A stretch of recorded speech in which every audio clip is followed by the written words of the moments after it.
This video was brought to you by a Route Planner, Kempower, Maxus Bil, Stormberg and Bilkomponenter. Yo, what's up? In this video I'm gonna show you guys how fast the Maxus eT90 is charging. It has LFP battery, around 90 kilowatt hour. Okay, let's fire up the video. So you see that this time I'm actually charging on V3 supercharger, actually V2, or I don't remember, but it doesn't matter too much. Yeah. And then the Han, I also include Han, it's a Chinese car also with LFP. But then I was trying to find other cars also with LFP, and I just found the Model Y.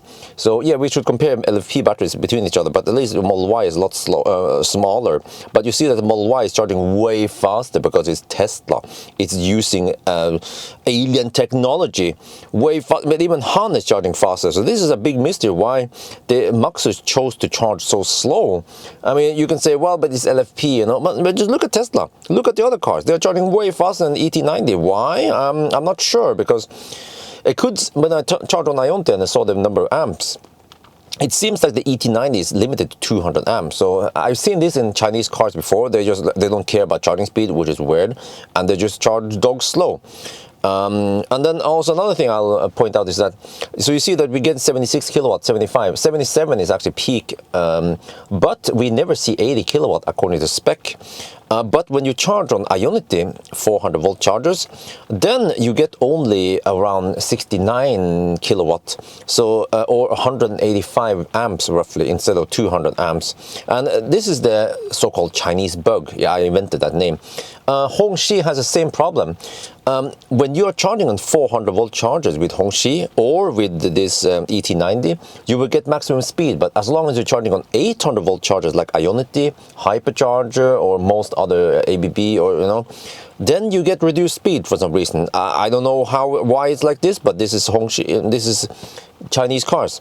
And by the way, Han, yeah, we just saw Atto 3 recently. Han, you see that Han also overheat. Han rapid gates, and this Han does not have any LED bar in the front.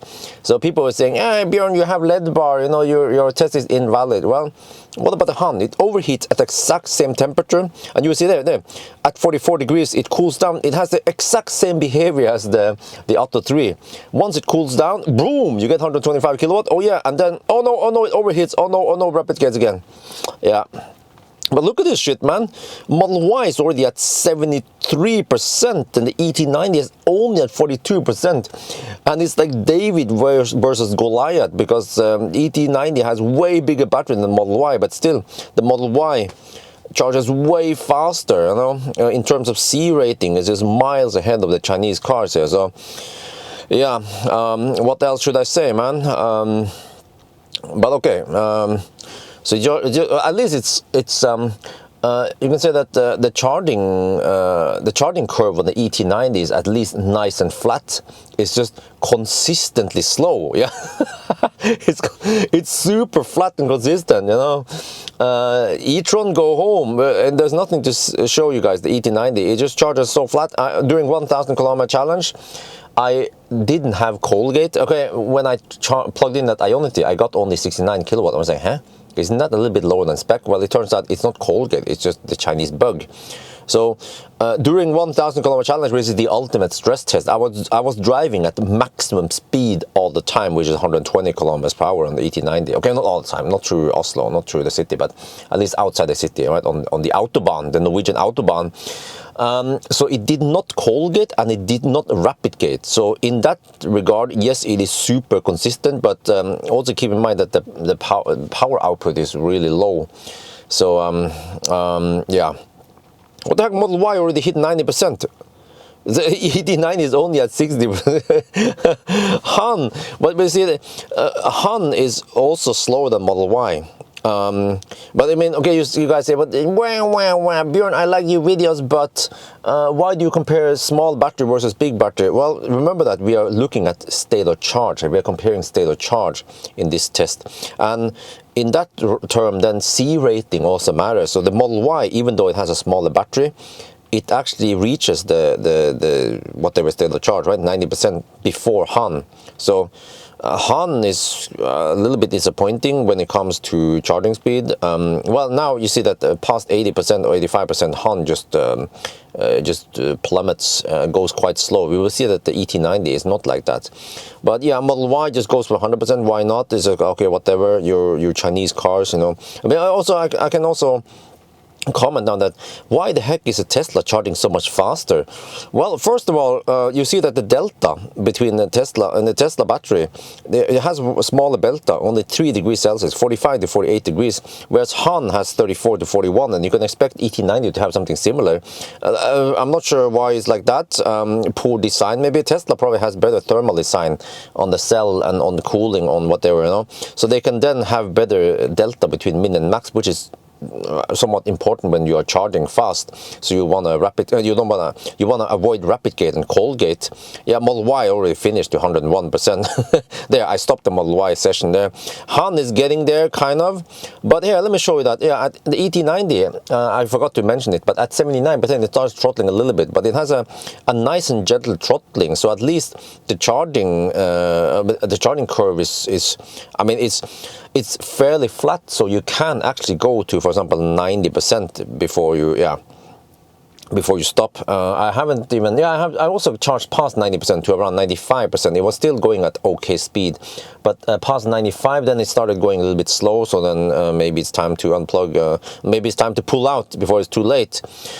But yeah, so other than that, not much else to say. Yeah, so I mean, again, back to the point, why are Chinese cars charging slower? Probably because they just have poorer design on the battery pack. And here we can see better. This is just kilowatt. If we would look at the C rating instead, it would be completely different, because the Model Y is let me see, 60 kilowatt hour. It's charging at over 2 C, whereas this one is only less than 1 C. But yeah, Model Y is charging way faster. It has this more typical curve like this, and then here you can almost see like they capped it. Maybe the charge plug on the ET90 doesn't support more than 200 amp, right? You know, maybe they don't have more than 200 amp in China, so that's why. But if we would extrapolate the curve, I would assume that kind of like here, yeah, the ET90 should be able to take 200 kilowatt easy for a little bit, and then have a gentle, you know, if you guys can see it, you can visualize it, right? And then Han is like this, man, freaking Chinese cars. Comes here and then rapid gates, and then it cools down. You know, why does it look like this? Because here is when it rapid gates, 46 degrees Celsius, boom. And then, but then it charges at only 70 something kilowatt, and then that is well, actually, I think that is good enough for the battery to cool down a little bit until it hits 44 degrees Celsius. Then yoo-hoo, and then it gets a little bit of speed, but then at higher charge rate, then it rapidly gets again, and then boom, and then it goes like this. Yeah, made in China. So yeah, now you guys have seen it, the charging. My comment to this after driving the ET90, the Maxus, on 1,000 kilometer challenge, doing some range tests and stuff, is that the charging speed on the Maxus is the biggest downside. I can live with the lack of cruise control or no navigation, or you know, you can always use some kind of screen mirroring there, or just snap your phone on the phone holder. I can live with lack of convenient features in the ET90, but the fact that it charges so slow makes it almost useless for some use cases. For example, if you're trying to pull a trailer, just forget about it. I mean, okay, you can pull a trailer on short trips, yes, that works. But if you pull, let's say, a caravan on a holiday, like the car itself is already quite thirsty, which means that I can already estimate based on my test that you have roughly 260 watt-hour per kilometer that the truck itself consumes, plus a caravan. So we're talking about roughly 450 to 500 watt-hour per kilometer if you're cruising at 90 kilometers per hour. And then based on the battery capacity here, you can drive, not 200 kilometers, because the car goes into some limp mode, or partly limp mode, and it gets worse and worse.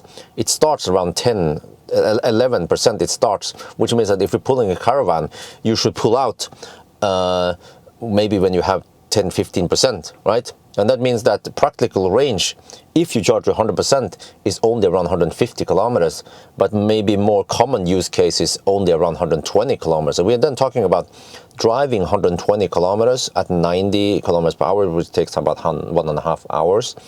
You drive 1.5 hours, but then you have to charge for freaking 1 hour. So if they just boosted the charging speed to at least 150 or 200 kilowatts, I work out that if the plug supports 500 amp, it should at least be able to take 185 kilowatt, right? Fairly flat, whatever they want to do. And that will actually fix it, or that will make the car way more usable. Now, it kind of narrows down. You can use it for local runs. You can do the soccer mom runs. You can, as a contractor locally, yeah, that works. You can even pull some trailer, but as long as you don't drive more than 150, 200 kilometers, with a little bit of charging break in between. But some kind of Europe trip, or I mean, cross-country trip, cross Europe trip with a caravan, ain't gonna work, buddy. So yeah, at least that's my 2.5 cents. Wait, is that how you say it? Yeah, okay, anyway. But that's gonna be it for now. I hope you guys enjoyed this video. As always, thank you for watching, and talk to you later.